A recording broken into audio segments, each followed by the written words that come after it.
Assalamualaikum warahmatullahi wabarakatuh. Selamat datang di vlog Dairina. Perjalanan di Kapadokia belum usai. Saat ini kita diajak jalan-jalan ke Lembah Merpati atau Pigeon Valley. Setelah sebelumnya kita mengunjungi tempat pembuatan karpet handmade yang harga karpetnya bisa mencapai ratusan juta rupiah. Sahabat bisa nonton di video berikut ini ya. Lembah Merpati atau Pigeon Valley bagian penting dari daftar tempat wisata wajib di Kapadokia, terletak di antara Ucisar dan Goreme.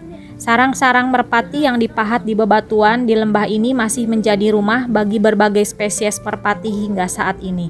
Di lembah yang panjangnya sekitar 4.100 meter terdapat air terjun setinggi 10-15 meter yang memukau setiap pengunjungnya. Lembah Merpati ini sebelumnya digunakan sebagai area pengumpulan kotoran merpati untuk menyuburkan tanaman di wilayah tersebut. Hal ini dilakukan dengan mengukir rumah-rumah kecil di bebatuan lunak untuk menarik burung-burung agar bersarang dan kotorannya dapat dikumpulkan nanti. Hampir semua petani di Kapadokia kini telah beralih ke metode pemupukan tanaman yang lebih maju. Namun merpati masih bermukim di lembah tersebut hingga saat ini. Pemandangan dari lembah Merpati ini memang memukau. Dari kejauhan terlihat banyaknya struktur bebatuan unik khas Kapadokia, ditambah banyaknya burung merpati yang terbang. Merpati-merpati ini mendekati kami ketika kami memberi pakan dalam suasana dingin, tapi matahari terasa terik.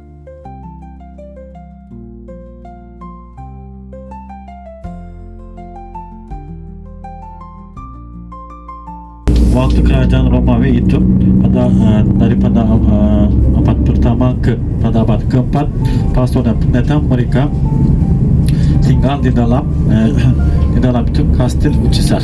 Dan Bapak Ibu telah melihat di sebelah kanan di atas, belum melihat semuanya itu, di sini ada banyak hotel gua. Hotel gua di depannya dibangun dengan batu-batu, di dalamnya ada ruang gua, dan di lokasi ini penting dan terkenal karena lokasi ini terletak di arah tempat keterbangan balon udara. Dan karena itu di sebelah kanan hotel-hotel di sini itu mahal, karena orang-orang bisa melihat dari balkon atau dari teras balon udara. Destinasi selanjutnya adalah mengunjungi sentra pembuatan tembikar di kota Avanos. Avanos berjarak sekitar 8 km dari pusat bersejarah Kapadokia, Goreme. Di sini kita akan menemukan semua tempat wisata yang biasa dikunjungi seperti pemandian Turki dan hotel butik. Namun, alasan utama untuk mengunjungi kota ini adalah karena tradisi pembuatan tembikar yang bersejarah. Sungai Merah yang merupakan sungai terpanjang di Turki telah memasok banyak generasi pengrajin dengan tanah liat merah yang digunakan untuk membuat seni ikonik mereka. Tembikar telah diproduksi sekitar 2000 sebelum Masehi. Sepanjang mata memandang di kota Avanos ini, kita akan menemukan banyak tembikar yang dikelola banyak keluarga warga Turki, dan cobalah untuk memilih studio pengrajin yang terus membentuk tembikar dengan indah, dengan tangan ahli mereka, termasuk di galeri yang kami kunjungi. Namanya Vanessa Gallery Arts.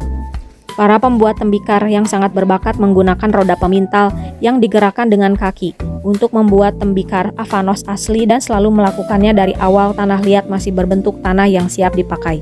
Tanah liat yang dipakai untuk produksi tembikar ini diperoleh langsung dari lumpur kaya mineral yang dapat ditemukan di sepanjang sungai.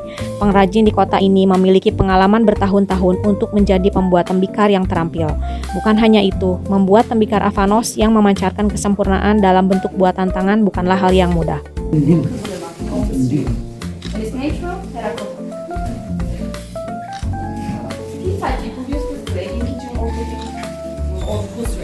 But now we do present more for decoration, white clay vegetable and food. And now we will see if it's or not.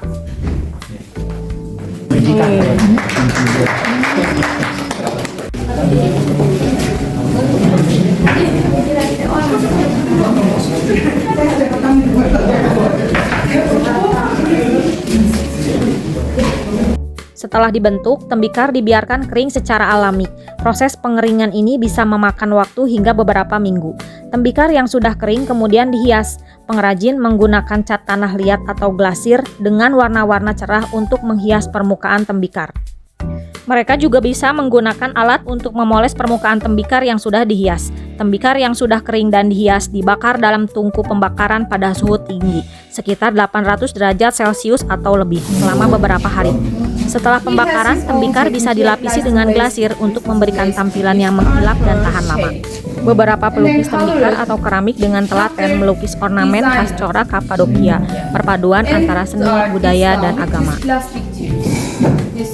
This is only clay, and this clay under the glaze. Before fire it looks like this, and after fire it's more shiny.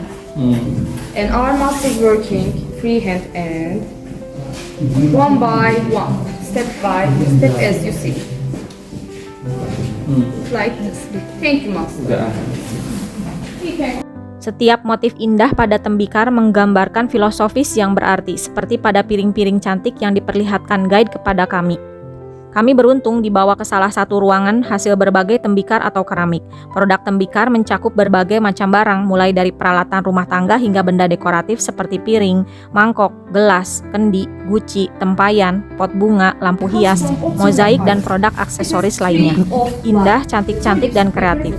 Tapi sayangnya tidak diperbolehkan mengambil gambar. In the past, this is a gift for new married people.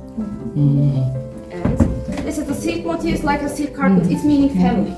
It's not possible to copy because it's very detailed. And on the plate made by our masters Ahmed. And this is only clay. They are different. You can come closer and touch and feel. Yeah, touch. Ini hadiah buat nikah. Pernikahan. And we have special. Tidak jauh dari galeri tembikar, kami diajak mengunjungi galeri lainnya yang pasti disukai kaum Hawa. Ya, apalagi kalau bukan galeri toko perhiasan batu Zultanit khas Kapadokia. Wisata kreatif Kapadokia seakan tidak ada habisnya, mulai dari karpet, tembikar, perhiasan, serta banyak lagi.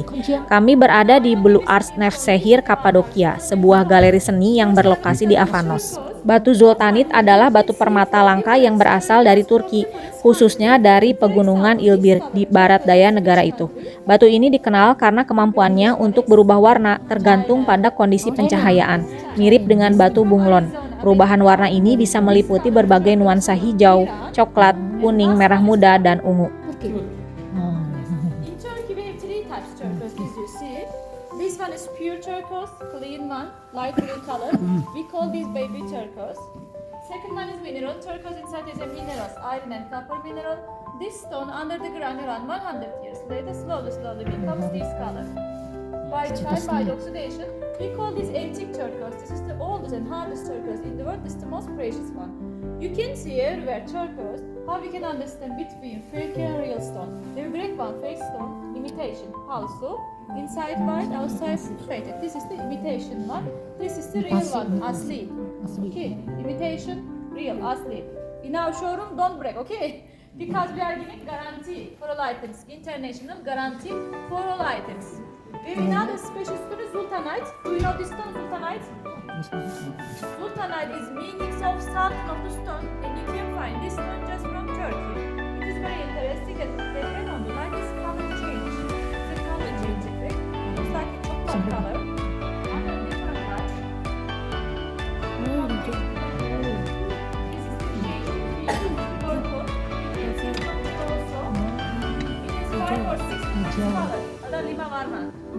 Under the sunlight, candlelight, white light, always the change color, magic stone. Now you can see around middle section all gold. The other section is silver. Price is $100 US. If you want, you can pay credit card, euro, dollar, lira, everything possible, and give 20% full reduction. Terima kasih.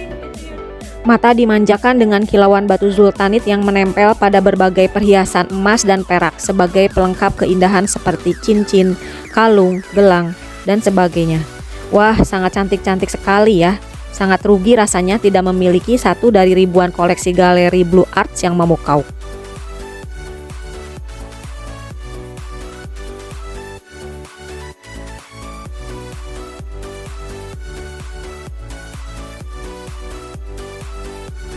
Selanjutnya kita diajak jalan-jalan lagi kemana ya?